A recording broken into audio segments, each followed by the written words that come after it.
Welcome back to The Things That Bother Me, the channel where we take a deeper look at the systems, patterns, and realities shaping the world around us that most people feel every day, but rarely stop to fully examine. In the last few episodes, we talked about division, dependence, information overload, and the growing pressure people are facing across modern society. But tonight we move into something that connects all of those issues together into one larger picture. A system where the gap between the people rising upward and the people falling behind is becoming wider than ever before. This is episode 9, The K-Shaped Economy. Survival became class-based. There was a time when people believed economic growth lifted everyone together. Maybe some rose faster than others, but the direction still felt shared.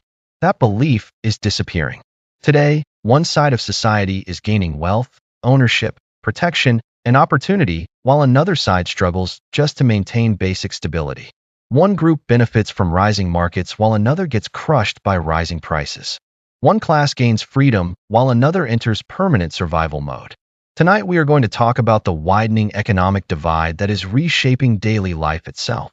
Housing, food, healthcare, debt, stress, opportunity, ownership, and the growing realization that survival in modern society increasingly depends on where you stand financially before the game even begins. This is not just about money anymore. It is about two different realities forming inside the same country. Let's get into it. There was a time when people believed that when the economy improved, everyone improved together. Maybe not equally, maybe not fairly, but at least the direction was shared. Factories expanded, neighborhoods stabilized. Families could slowly climb upward over time. A single income could buy a home. A career could support children. Savings actually meant security. Even people struggling financially still believed they were standing inside the same system as everyone else. But something changed, quietly at first, then all at once. The economy stopped moving as one nation and began splitting into separate realities. One side rose rapidly upward while another side fell further behind every year. The wealthy gained assets, ownership, leverage, influence, and insulation from instability, while millions of ordinary people entered a permanent state of financial survival. Inflation rose, housing exploded, food prices climbed, healthcare became unaffordable, debt became normalized. Entire generations began working harder while owning less. The economy no longer rewarded labor the way it once did. It rewarded ownership. It rewarded access. It rewarded positioning. And the people without those things slowly became trapped in a system where even basic stability started feeling like a luxury. This wasn't just inequality anymore. This was separation. A widening split where two populations could live in the same country while experiencing completely different realities. The media kept calling it recovery. Politicians kept pointing to stock markets. Corporations celebrated record profits.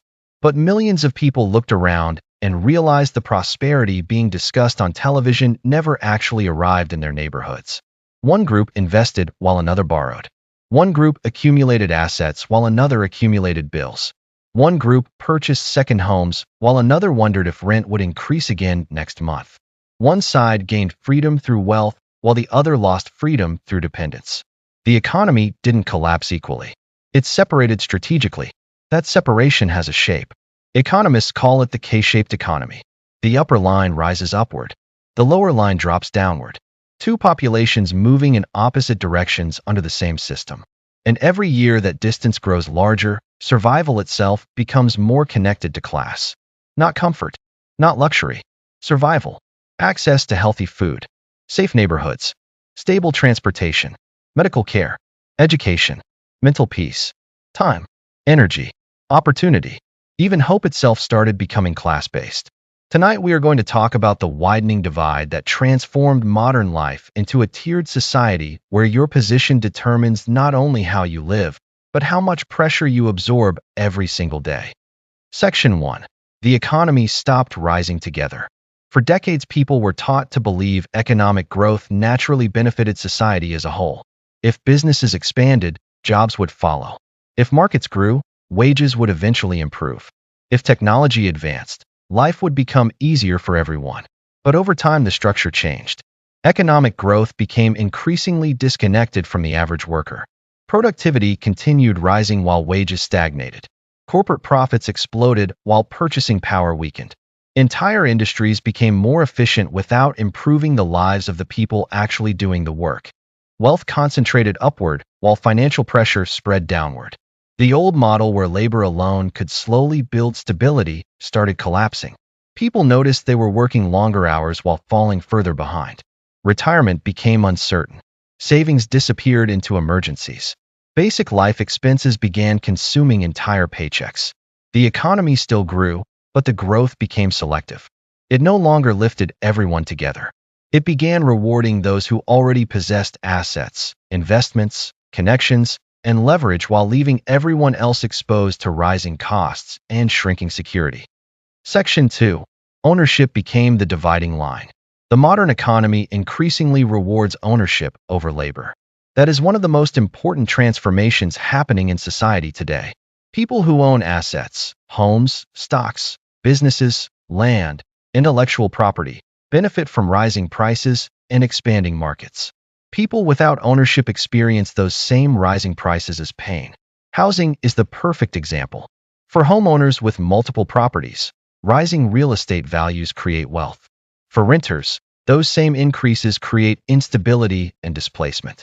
The same economic force creates completely different outcomes depending on which side of ownership someone stands on.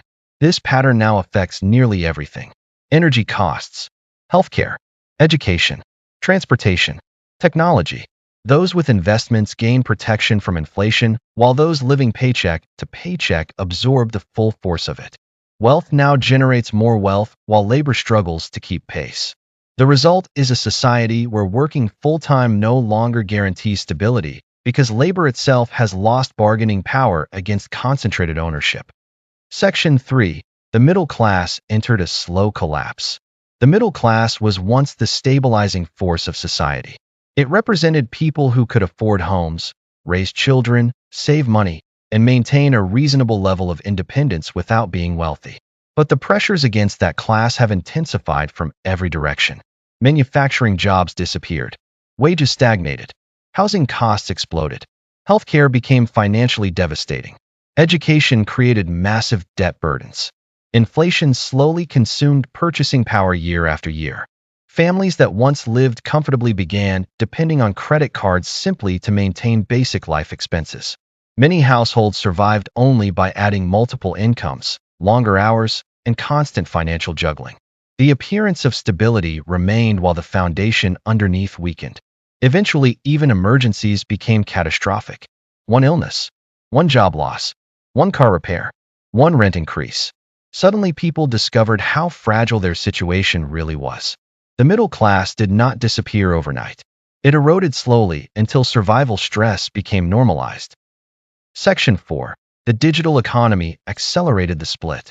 Technology was supposed to democratize opportunity, but in many ways it accelerated economic concentration. Massive corporations gained unprecedented control over communication, commerce, entertainment, logistics, advertising, and consumer behavior. Small businesses struggled to compete against systems built on scale, automation, and data extraction. Gig economy jobs replaced stable careers with unstable income streams lacking long-term security or benefits. Algorithms increasingly determined visibility, opportunity, and market access. Meanwhile, automation began reducing the value of human labor across entire industries. The digital economy created enormous wealth, but that wealth concentrated heavily among corporations, investors, and high-level technology sectors while millions entered increasingly unstable forms of employment. People became more connected technologically while becoming less secure economically. Convenience expanded while independence declined. The digital economy did not eliminate inequality. It amplified it. Section 5. Inflation exposed the fracture. Inflation affects everyone, but not equally. Wealthy individuals often possess assets that rise in value during inflationary periods. Stocks, property, commodities, and investments can absorb or even benefit from rising prices.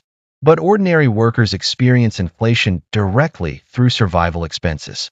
Groceries increase. Rent rises. Insurance climbs. Utilities become more expensive. Transportation costs surge. Medical bills expand.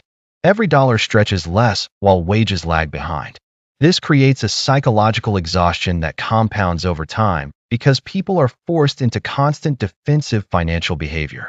They cut quality, delay healthcare, postpone repairs, skip savings, increase debt, lower expectations. Eventually, survival itself becomes an exhausting calculation. Meanwhile, headlines continue discussing economic growth and market performance, creating a widening emotional disconnect between official narratives and lived reality. Section 6. Class now determines stress levels. One of the clearest signs of a K-shaped society is how differently stress is distributed across classes. Wealth provides insulation from instability. A wealthy person facing inflation may feel inconvenience. A struggling family may feel panic. Economic pressure affects sleep, mental health, relationships, physical health, and long-term decision-making. Financial instability forces people into constant reactive behavior. Every bill becomes emotional. Every unexpected expense becomes dangerous. Long-term planning disappears because survival consumes all available focus. Meanwhile, those with financial cushioning possess the ability to think strategically, invest patiently, relocate freely, and recover from mistakes. The widening economic gap, therefore, becomes more than money. It becomes a difference in mental freedom itself. One class operates from opportunity while another operates from permanent survival mode. Section 7. Entire communities were left behind. The K-shaped economy does not only affect individuals. Entire towns and regions experience downward movement together. Communities once built around stable industries saw jobs disappear while infrastructure deteriorated. Small businesses closed. Young people moved away. Drug addiction increased. Crime rose. Local identity weakened. Meanwhile, wealthy urban and technological centers concentrated more resources, investment, and development. Some regions entered cycles of growth, while others entered cycles of decline. This created geographic separation inside the same country where opportunity increasingly depended on location. The people left behind often felt invisible to the institutions claiming economic success. They watched billion-dollar industries grow while their own communities slowly deteriorated. The emotional impact of that abandonment cannot be underestimated because economic decline eventually becomes cultural decline, social decline, and psychological decline as well. Section 8. Survival became tiered. In a class-based survival system, everyday life itself becomes unequal in invisible ways. Wealthier people gain access to healthier food, safer environments, cleaner air, lower stress, better education, stronger healthcare, legal protection, and more free time. Poorer populations absorb more pollution, stress, instability, processed food, dangerous work conditions, and financial anxiety. Even lifespan becomes connected to economic status. Opportunity itself becomes inherited through environment. Children born into stable households gain advantages before they even understand what advantage means. Meanwhile, struggling families fight battles that wealthier groups rarely encounter. Transportation failures, medical debt, food insecurity, unsafe housing, exhaustion from multiple jobs, constant uncertainty. Over time, this creates separate realities where different classes no longer fully understand each other's daily lives. Section 9. The system profits from dependence. A population under constant financial pressure becomes easier to manage economically and psychologically. Debt creates dependence. Dependence reduces mobility. Financial insecurity discourages risk-taking and resistance. People struggling to survive often lack the energy required for civic engagement, long-term planning, or organized action. Entire industries profit from instability through interest payments, subscription models, rising rents, emergency healthcare costs, and predatory lending structures. Modern systems increasingly monetize desperation itself. The more unstable people become, the more profitable many systems grow. This creates dangerous incentives where solving underlying problems becomes less profitable than managing permanent instability. A society built on widespread economic anxiety eventually normalizes that anxiety as simply part of life. Section 10. The gap continues to widen. The most disturbing part of the K-shaped economy is that the divide is still accelerating. Artificial intelligence threatens additional labor disruption. Housing affordability continues collapsing in many regions. Corporate consolidation keeps increasing. Automation expands. Wealth concentration intensifies.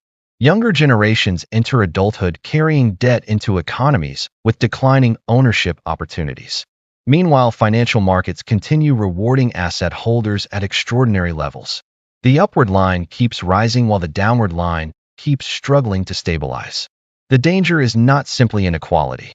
The danger is societal fragmentation. When people no longer believe the system offers a pathway toward stability, trust begins collapsing. Institutions weaken. Cynicism spreads. Social cohesion deteriorates. A divided economy eventually produces a divided civilization. Section 11. People can feel the shift. Even people unfamiliar with the term K-shaped economy can feel that something fundamental has changed. They feel it when grocery prices rise faster than wages. They feel it when home ownership seems impossible. They feel it when corporations report record profits while layoffs increase.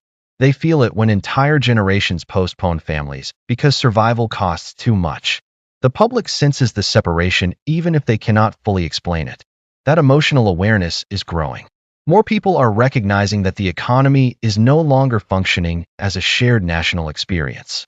It has become stratified into different layers of reality where access to stability increasingly depends on where someone already stands financially. The ladder upward still exists, but for many it now feels farther away than ever before. Section 12. The safety net was cut while the top was protected. For decades, ordinary people were told that social programs, public assistance, healthcare support, retirement protections, education funding, and community investment were becoming too expensive to maintain. Citizens were constantly warned about deficits whenever discussions involved helping working families, struggling communities, veterans, seniors, children, or the poor. But somehow there always seemed to be unlimited money available for corporate bailouts, endless foreign wars, financial rescues, tax breaks for the ultra-wealthy, and subsidies for massive corporations already making billions in profit. The public was taught to blame the struggling for economic problems, while the largest beneficiaries of government support operated at the very top of the system.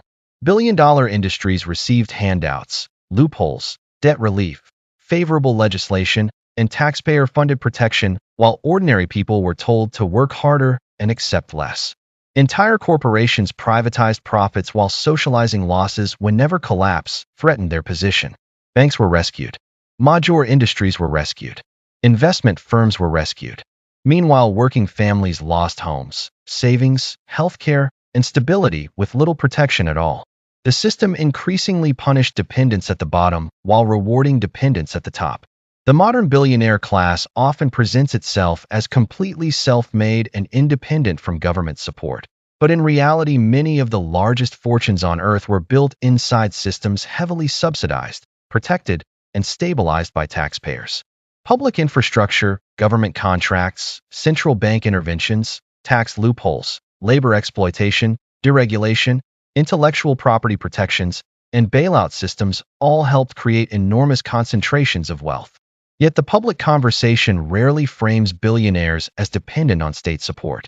Instead, the struggling citizen using food assistance becomes labeled the burden, while corporations receiving billions in subsidies are called innovators. This inversion changed the psychological structure of society itself. The people receiving the least support were blamed the most, while those receiving the largest advantages were celebrated as economic heroes.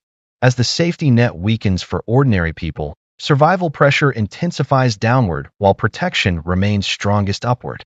In a true K-shaped economy, the lower half absorbs the consequences of instability while the upper tier remains shielded by wealth, influence, and political access.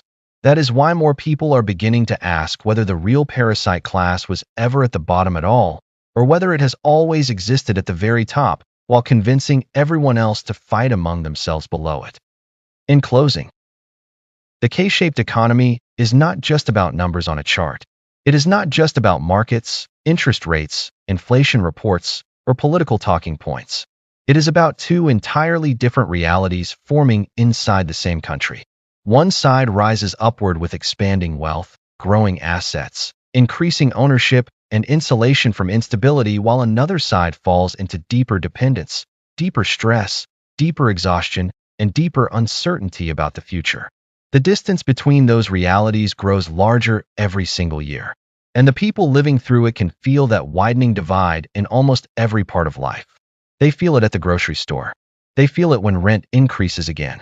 They feel it when healthcare becomes unaffordable. They feel it when they work full-time and still cannot build stability. They feel it when entire generations delay marriage, children, and home ownership because survival itself consumes nearly everything they earn. The economy no longer feels shared because increasingly it is not shared. One group experiences growth while another experiences pressure. One group accumulates wealth while another accumulates debt. One group gains freedom while another loses options. The middle class once acted as the stabilizing center of society. It created communities with ownership, long-term thinking, local investment, and relative independence. But over time, that foundation weakened. Manufacturing disappeared. Stable careers eroded. Debt expanded. Inflation consumed purchasing power. Housing became an investment vehicle instead of simply shelter. Education became financially dangerous. Healthcare became capable of destroying families economically. Slowly, people who once believed they were building stable lives found themselves entering a constant cycle of financial survival. Many continued appearing stable from the outside, while internally living under nonstop pressure. Multiple jobs became normal. Credit dependency became normal. Exhaustion became normal. Anxiety became normal. The appearance of prosperity remained while the actual security underneath disappeared. At the same time, the digital economy accelerated concentration upward. Massive corporations gained unprecedented power over communication, commerce, labor, and information itself. Small businesses struggled to survive against systems built on automation, scale, and algorithmic control. Entire industries shifted toward temporary labor structures with reduced security and fewer protections. Technology connected people globally, while simultaneously making millions feel economically replaceable. The economy became more efficient while human beings became more financially fragile. Productivity increased. Corporate profits exploded. Markets reached historic highs. Yet millions of ordinary people experienced less ownership, less security, and less confidence in the future than previous generations. Inflation exposed this fracture even more clearly. Wealthy individuals often possessed assets that could rise with inflation, while ordinary families absorbed the full impact through survival costs. Food, rent, insurance, utilities, transportation, medical expenses. Every increase created additional pressure downward. Meanwhile, the public was continuously told the economy was strong because financial indicators remained high. But stock market performance means very little to families struggling to survive week to week. Official narratives increasingly separated from lived reality. People looked around and realized that the recovery being celebrated often existed somewhere far above their daily lives. And as financial pressure intensified, something else became impossible to ignore. The safety net protecting ordinary people kept shrinking while the protection surrounding massive corporations, financial institutions, and the billionaire class remained firmly intact. Citizens were constantly told there was not enough money for healthcare, education, infrastructure, retirement protections, or community investment. Yet somehow there was always money available for corporate subsidies, bank rescues, tax cuts for the ultra-wealthy, and endless military spending. Working people were blamed for dependence while billion-dollar industries received public support, favorable legislation, loopholes, bailouts, and protection from collapse. The people receiving the least assistance were portrayed as burdens, while those benefiting most from the structure were celebrated as economic geniuses. Entire corporations privatized profits while socializing losses whenever risk threatened their position. That contradiction revealed something deeper about the modern system. The lower class was disciplined while the upper class was insulated. The result is a society where survival itself increasingly becomes class-based. Wealth now determines not only comfort, but stress levels, health outcomes, lifespan, opportunity, safety, education quality, food quality, mental peace, mobility, and freedom from constant crisis. One class possesses the ability to think long-term, recover from mistakes, relocate freely, and absorb instability without collapse. Another class exists in a permanent state of reactive survival where even minor emergencies can become catastrophic. This creates separate psychological realities. One population lives with strategic flexibility while another lives trapped inside non-stop economic pressure. Over time, these realities drift so far apart that people stop understanding each other's daily existence entirely, and the divide continues widening. Artificial intelligence threatens additional labor disruption. Automation continues expanding. Corporate consolidation grows stronger. Housing affordability worsens. Debt burdens increase. Younger generations inherit an economy where ownership feels increasingly unreachable. More people sense that the traditional pathways toward stability are disappearing in real time. Trust in institutions weakens because millions no longer believe the system is designed to produce broad prosperity. Instead, it increasingly appears designed to concentrate wealth upward while distributing pressure downward. The most dangerous part of all this may not even be economic. It may be psychological. Entire generations are being conditioned to accept instability as permanent, to accept debt as unavoidable, to accept exhaustion as adulthood, to accept survival anxiety as normal life. But societies built on widening separation eventually begin fracturing at every level. Communities weaken. Cynicism spreads. Isolation increases. Anger grows. Social trust deteriorates. And when enough people begin feeling excluded from stability itself, the foundation underneath the entire society becomes unstable as well. The K-shaped economy is not simply measuring income. It is measuring divergence. It is measuring how far apart people can drift before they no longer feel connected to the same future. One line rises upward. One line falls downward. And every year the gap between them grows wider. The question now is not whether people can see the split. The question is how much wider that divide can become before the system holding everything together begins breaking apart completely. As the gap between the top and the bottom continues to widen, more people are starting to realize the system may not be broken at all. It may be functioning exactly as designed. A society divided financially eventually becomes divided psychologically, politically, culturally, and emotionally. And when survival itself becomes class-based, control becomes easier than ever before. But what happens when people are given the appearance of freedom while the real decisions are made somewhere else entirely? What happens when choice itself becomes manufactured? In episode 10, we dive into the illusion of choice, the growing realization that many of the options presented to the public may only exist inside controlled boundaries designed to keep people divided, distracted, and manageable while power continues concentrating upward. If this episode made you think, make sure to like and subscribe below and join us for the next episode. There's much more coming, and we are only getting deeper into the system behind the surface. This is the things that bother me. Until next time.